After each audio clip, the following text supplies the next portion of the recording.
so wie ich das verstanden habe, sollte man am besten einfach nur drinnen bleiben, Fenster schließen und abwarten. Was würden wir dann machen? Das wäre eine sehr gute Frage. Ich glaube, dass wir im Keller gehen. Wir haben einen Keller unter Grund, wie sagt man das, unter dem Grund? Ja. Ich glaube nicht, dass wir in den Keller gehen würden. Nee. Oh. Das ist eine gute Frage. Das Auto setzen und ganz schnell wegfahren. Ist intuitiv?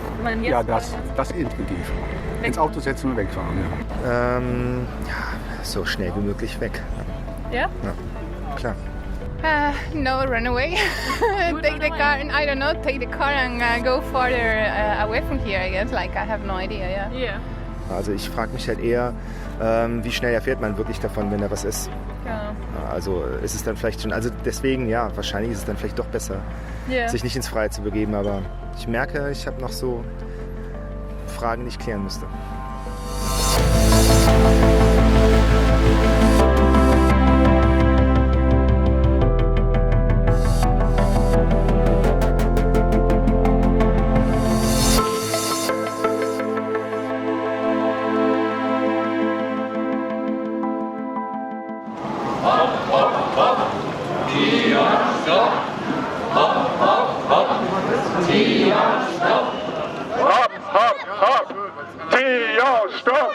Der Protest ist ja dann letztendlich mit der letztendlichen Entscheidung, die Reaktoren wieder anzufahren im Jahr 2015. Da hat sich dann ja auch massiv die Politik hier, zumindest die Kommunalpolitik hier in der ganzen Region, sehr stark engagiert und eingeschaltet in den Protest. Aber das finde ich genauso wichtig, letztendlich auch Wirtschaftsunternehmen hier aus der Region. Also man sieht in der Mayer'schen Buchhandlung das Stopp-Tihange-Plakat, was da schon seit Jahren hängt, ein Ausdruck auch des Protestes ist. Die Stopp-Tihange-Plakate hängen auch in ganz vielen anderen Schaufenstern und in Privathaushalten.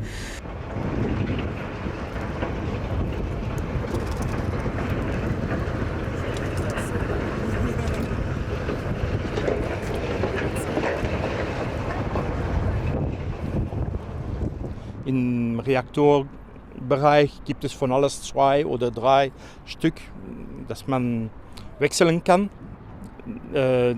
Das Reaktorfass ist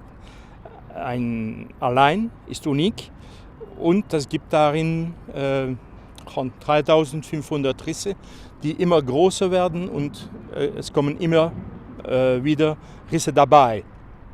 Wir sind eine dritte Inspektion davon und jedes Mal sind die Risse größer und gibt es mehr von diesen Rissen. Der Reaktordruckbehälter ist eine besonders kritische Komponente des Reaktors. Hier spielt sich die nukleare Kettenreaktion ab. Er muss einen sehr hohen Druck von rund 160 bar und Temperaturen von über 330 Grad Celsius im Normalbetrieb aushalten, um das Austreten von Radioaktivität zu verhindern. Durch eine Untersuchung im Jahr 2012 wurden mehrere tausend Haarrisse im Stahl des Reaktormantels entdeckt. Der Betreiber bezeichnete sie als wasserstoffinduzierte Einschlüsse, sogenannte Wasserstoffflocken, die bereits bei der Produktion des Stahls im Reaktormantel entstanden seien. Nach einer erneuten Überprüfung im Jahr 2014, währenddessen der Reaktor sogar 18 Monate vom Netz genommen wurde, verdoppelte sich die Anzahl der gefundenen Risse auf über 3000. Der Betreiber versichert weiterhin, dass die Bruchfestigkeit des betroffenen Behälters nur leicht reduziert sei und begründet diese vermehrte Anzahl an Rissen mit der verfeinerten Messtechnik. Kritiker bezweifeln das. Eine einheitliche Expertenmeinung gibt es nicht. In Extremsituationen könnte das den entscheidenden Unterschied machen. Sollte der Reaktor bersten, würde es zur Kernschmelze kommen. Es gibt genau 2 Erklärungsmuster für die Risse, oder es gibt mehrere Erklärungsmuster, aber wichtig ist die Frage, waren die Risse schon da? Sozusagen, sind die Risse aus der Herstellung oder sind sie durch irgendwelche Mechanismen innerhalb des Betriebes entstanden? Und wenn sie während des Betriebes entstanden wären, hieße das sofortige Aus für das Atomkraftwerk. So, jetzt ist die Argumentation, warum sind die Risse während der Herstellung entstanden, der ist relativ brüchig und zweifelhaft aus dem Grunde, weil man diese Risse, wenn sie da gewesen wären, hätte man sie eigentlich finden müssen. Weil sowohl die Technik, um diese Risse zu finden, die gab es damals schon und es war auch verpflichtend, dass diese Technik während der Abnahme und während der Genehmigungsverfahren angewendet wurde. Das heißt, wenn es während dieser Herstellungsprozesse Proben und Untersuchungen diese Risse nicht gegeben hat, dann gibt es eigentlich nur 2 Schlüsse. Sie waren nicht da oder man hat damals schon betrogen. In Tihange wird mit Sicherheit auf Sicherheitsmängel nicht reagiert. Die Risse sind da, sie sind wissenschaftlich belegt.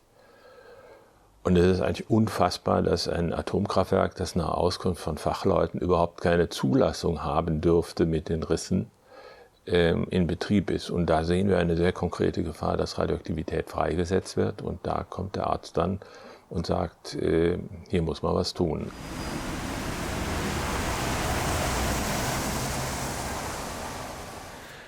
Das bedeutet, dass man sich mit diesen Szenarien auseinandersetzt und bestimmte Maßnahmen vordenkt. Aber es bedeutet auch ganz besonders, dass man die Bevölkerung informiert über die Dinge, die passieren können und Verhaltensempfehlungen gibt für einen Eventualfall. Denn die Aufmerksamkeit für dieses Thema war und ist bei uns in der Region riesengroß und das verlangt einfach danach, dass die verantwortlichen Behörden auch die Bevölkerung entsprechend informieren über das, was wichtig ist. Radioaktivität kommt aus dem Reaktor dann raus, wenn die Struktur des Reaktors zerstört wird. Wenn es also zu einem Freisetzen kommt aus dem Reaktordruckbehälter, in dem der ganz aufreißt, das wäre eine Explosion, keine atomare Explosion, sondern eine einfache Druckexplosion, dann würde diese Betonhülle auch aufreißen und es käme Radioaktivität nach draußen. Oder aber es kommt zu einer Kernschmelze, weil der nicht mehr richtig gekühlt werden kann mit einem Leck in seinen Kühlwasserrohren. Auch dann wird Radioaktivität in die Luft freigegeben. Durch die enorme Hitzeentwicklung vor Ort geht sie hoch in die Luft. Ja, und dann kommt der Wind und nimmt den Staub mit. Sehr wahrscheinlich haben wir Wind aus Südwesten. Das ist wie heute nach da. Das ist Seraing, wo ich wohne. Dann Lüttich, Huy natürlich. Und dann geht es weiter nach Maastricht und Aachen, die Wolke.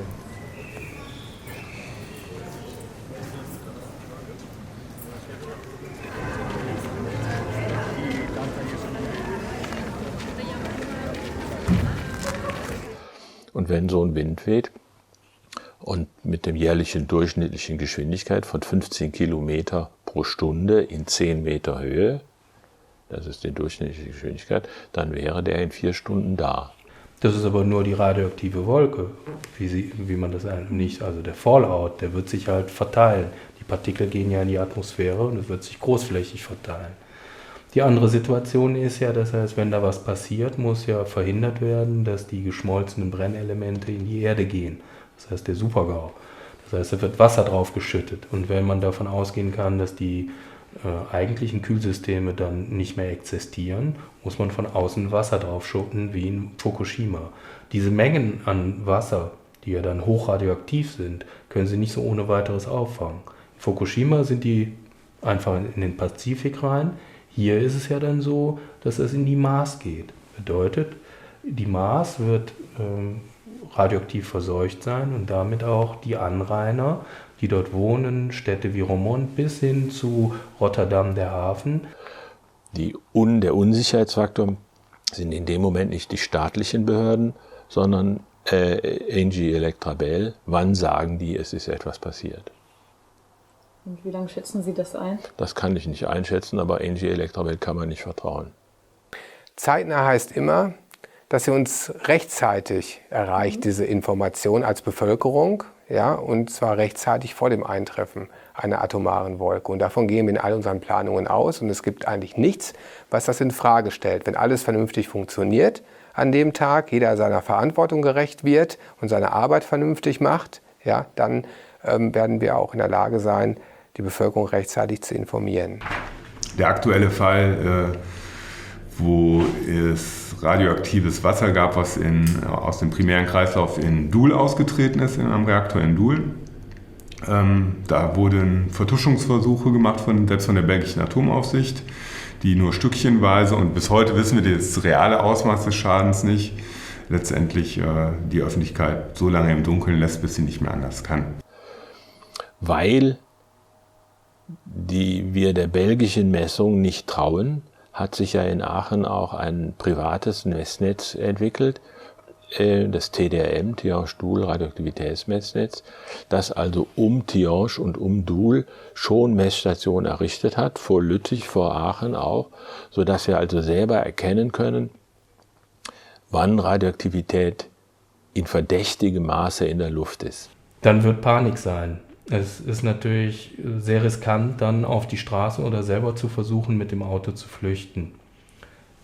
Die Idee kann sein, sich dann 2-3 Tage in der Wohnung einzuschließen, möglichst dafür zu sorgen, dass keine radioaktiven Partikel an einen rankommen, dass man die aufnimmt, um dann zu schauen, wie ist die Situation nach 2-3 Tagen, um dann zu versuchen, die Region zu verlassen.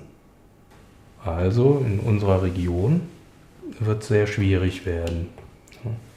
Da ist eigentlich eine möglichst schnelle Evakuierung eigentlich angesagt. Aber in dem großen Rahmen kann das auch ein Katastrophenschutz und können das Behörden einfach nicht leisten.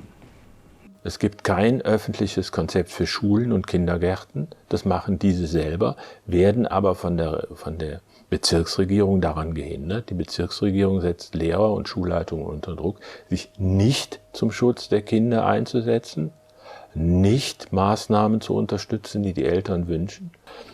Viele Leute denken, sie sind dann verstrahlt und sie müssen sterben. Es wird in Aachen keine Strahlenkrankheit geben. Strahlenkrankheit tritt dann auf, wenn diese Zellteilungsrate, von der ich gesprochen habe, durch eine hohe Dosis so gestört wird, dass mein ganzer Organismus nicht mehr funktionieren kann. Diese Dosis werden wir hier nicht erreichen. Das ist sehr wichtig, sondern wir werden nur, in Anführungsstrichen, mit Strahlung zu tun haben, die Kinder missbilden kann, die zu Totgeburten, Fehlgeburten und eben zu vielen Krebserkrankungen führen kann.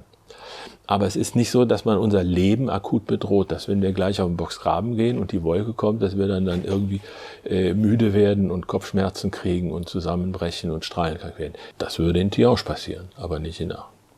Also das ist die Informationsbroschüre, die die Koordinierungsgruppe bearbeitet hat oder erarbeitet hat. Die Koordinierungsgruppe setzt sich zusammen aus den kommunalen Partnern Stadt Aachen, Städteregion Aachen, Kreis Heinsberg, Kreis Düren und Kreis Euskirchen. Und diese Informationsbroschüre enthält Informationen über das Atomkraftwerk selbst, über atomare Strahlung, über Gefahren und Schäden, die damit zusammenhängen, über Informationen der Bevölkerung für einen Eventualfall.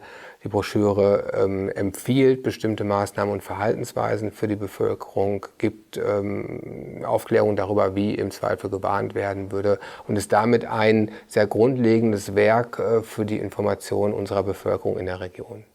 Es ist also sehr wichtig, die Aufnahme von Isotopen zu verhindern. Und der allgegenwärtige Aufnahmeweg ist die Atmung. Und dagegen kann man sich schützen. Es gibt Filtermasken, eigentlich entwickelt für Menschen, die an schmutzigen Arbeitsplätzen arbeiten.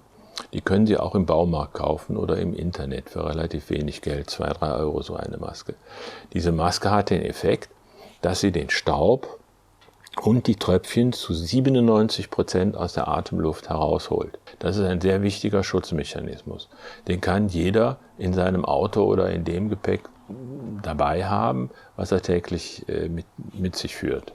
Leider gibt es keine Atemmasken für den Kindergesichtsschädel. Es ist ein Arbeitsschutzmittel, es ist kein Atomkraftwerksunfallmittel. Und es ist schon paradox, die Eltern laufen mit Atemmaske herum, können sich schützen und die Kinder nicht. Ansonsten ist es so, dass wir mit der Aufklärungsarbeit, die wir machen, glaube ich, eine gute Unterstützung geben. Und wir haben eine ganz wesentliche Sache gemacht, die wirklich besondere Bedeutung hat und auch Aufmerksamkeit verdient, nämlich wir haben die Jodtabletten vorverteilt. Das ist ein ganz wichtiger Punkt und das war auch eine große Herausforderung. Normalerweise ist es zunächst nicht vorgesehen, dass in einer Außenzone, in der sich die Stadt Aachen und die anderen Gebietskörperschaften befinden, Jodtabletten vorverteilt werden. Wir haben das aber gemacht aufgrund der besonderen Belange hier, der Situation, und diese Vorverteilung hat stattgefunden im letzten Sommer für eine Zielgruppe von 600.000 Menschen. Hier in Aachen haben wir natürlich noch das Problem, dass die Meldekette, das heißt, bevor die Sirenen gehen, wird so spät sein, dass davon auszugehen ist, dass der radioaktive Vorlaut Aachen schon erreicht hat. Diese Tabletten brauchen aber 3 Stunden, bis sie ihre volle Wirksamkeit entfaltet haben. In Aachen ist leider davon auszugehen, dass es dann schon zu spät ist, diese Tabletten einzunehmen. Ja, Jodtabletten benutzen den biologischen Weg des Jods, den ich beschrieben habe, dass es also vom Blut sofort oder sehr schnell in die Schilddrüse aufgenommen wird und dort gespeichert wird. Wenn ich also vor Kontakt mit radioaktivem Jod nicht radioaktives Jod esse, und zwar nimmt man da die 1000-fache Menge des normalen täglichen Bedarfs, dann fülle ich die Schilddrüse so weit an, dass sie kein Jod mehr aufnehmen kann. Man nennt das eine Schilddrüsenblockade. Ja, in der Schublade habe ich dann die Materialien, die Masken, Brille, die Schutzanzüge und auch die Jodtabletten. Ja, alles im direkten Zugriff. Fühlen Sie sich als Prepper? Ja, werde ich oft gefragt, aber mit Preppen hat das gar nichts zu tun, sondern sind ja minimale Mittel, um sich zu schützen. Ich darf Ihnen auch mal zeigen, was ich hier so gelagert habe. Das ist ja im Grunde genommen genau das, was die Bundesregierung empfiehlt, was damals, Sie kennen den Begriff Hamsterkäufe, dort anempfohlen ist, damit eine Familie sich 1 bis 2 Wochen in geschlossenen Räumen aufhalten kann. Also Prepper, nein, sondern das ist halt das Wenige, was die Bundesregierung uns anempfiehlt und mehr ist es halt nicht. Ein paar Dosen und ein bisschen Wasser.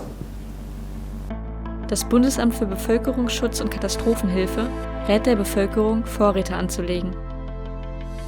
Die sogenannte Hamsterkaufliste dient dabei als Checkliste. Mit diesen Lebensmitteln soll sich eine erwachsene Person 2 Wochen lang versorgen können. Die Liste beinhaltet primär Konserven und lagerbare Lebensmittel.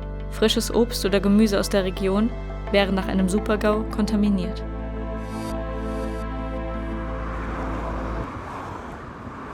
Die Stadt ist viel schöner, sieht aus wie Aachen oder Maastricht und nicht wie Lüttich. Es gibt 30% vom Budget der Stadt kommt von Atomkraftwerk.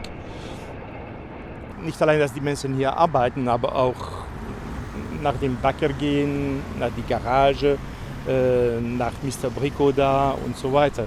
Die ganze Ökonomie dreht rund die Lohnen von Menschen, die da arbeiten. Das sind gute Löhne. Aber es sind eigentlich wenig Menschen. Das sind ungefähr 1000 Menschen. Und das ist eigentlich sehr wenig. Ein Betrieb, das 3 Millionen Euro Gewinn macht, jeden Tag. Normalement, ils savent ce qu'ils font. Je dois dire que j'étais peintre à bâtiment. Donc je mettais en couleur dans toute la centrale, dans les 3 centrales, même près de la piscine, etc. On est bien protégé. Je n'ai pas vraiment de crainte. Mon mari travaille, donc je n'ai pas le droit de dire non. Ça nous porte à manger, voilà quoi. Maintenant, je connais les risques, c'est vrai, mais bon, tout dépend comment est-ce qu'on les gère, les risques, parce que tout est dangereux. Même une pile électrique peut être dangereux. Voilà, si c'est bien surveillé, je pense que ça reste une centrale électrique, mais si c'est bien surveillé, je ne vois pas où est le problème. Ils font de l'argent. Est-ce qu'on peut encore faire confiance à des gens qui font de l'argent? J'ai envie de poser la question dans ce sens-là. Die dritte Sache ist ein Media-Boykott von alles, was wir machen. Wenn du weißt, dass deine Zeitung vielleicht schließen kann nächstes Jahr und das Electrabel 1/3 vom Publizitätsbudget einbringt, dann redet man ein bisschen anders, dann, wenn man ein freier Journalist ist. In die Verträge von Euratom steht, dass das Fang unabhängig sein muss. Und es ist es nicht. Die 2 Reaktoren, Doel 3 und Tihange 2, sind wirklich nicht in Ordnung mit den Regeln, mit den internationalen Regeln und werden am Netz gesetzt ohne Probleme. Ich verstehe es nicht und niemand versteht es. Atomenergie war immer umstritten. Und es ist der Bevölkerung immer vorgegaukelt worden, dass diese Technologie beherrschbar ist und nicht gefährlich. Und wenn ich plötzlich hingehen muss und sagen, Leute, wir sollten Atemmasken kaufen, wir sollten Schutzanzüge kaufen, wir müssen uns Gedanken machen über Schutzräume. Wir haben noch gar keine Gedanken gemacht, wie wir mit Schwangeren umgehen. Wir haben eigentlich keine schnelle Informationsleitung von Belgien oder wir wissen es nicht genau. Dann würde ich ja der Bevölkerung sagen, wir haben da eine ziemlich gefährliche Technologie, haben wir euch bisher nicht gesagt. Aber jetzt merken wir, dass sie gefährlich ist, wenn man diese alten Schrottdinger immer noch laufen lässt. Dann kommen sie politisch in die Bredouille. Und das schlägt durch in die Umsetzung von Schutzmaßnahmen für die Bevölkerung. Man macht lieber keine Schutzmaßnahmen, als zu sagen, wir haben da ein Problem. Es geht nicht mehr darum, die Diskussion um Technik, sondern es steht fest, dass da wirklich ein Problem ist. Und es geht nur noch darum, diese Verquickung von Betreiber, Politik, wirtschaftlichen Interessen, diesen gordischen Knoten so schnell wie möglich aufzulösen. Die sind in Geiselhaft, die Bevölkerung. Man setzt ihnen das Ding davor mit dem Schadenspotenzial und sagt, ja, wenn ihr eure Existenz aufgeben wollt, dann geht. Das ist ja das, was man mit uns auch macht. Aachen wird sich ja auch verändern, wenn hier Radioaktivität drüber gezogen ist, wenn hier auf dem Boden Cäsium liegt. Wer kommt dann noch nach Aachen studieren?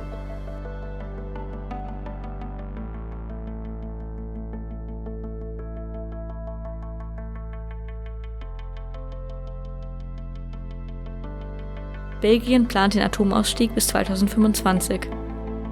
Bis es soweit ist, werden wir also noch weiterhin einem unberechenbaren Risiko ausgeliefert sein. Denn wie sicher das AKW in Tihange letztendlich ist und wie lange nach dem Abschalten noch eine Gefahr von ihm ausgeht, lässt sich nicht sicher beantworten. Die überwiegende Mehrheit der Menschen, mit denen wir gesprochen haben, ist sich deshalb einig. Deswegen der einzige richtige Plan ist, ausschalten. Am besten das Ding abschalten. Diese Atomkraftwerke abschalten. Aber das Ziel steht natürlich für uns alle im Vordergrund, dass das Atomkraftwerk abgeschaltet wird. Dass die belgische Regierung endlich ein Einsehen hat und die Dinger alle schließt. Und hoffentlich schließen wir noch dieses Jahr.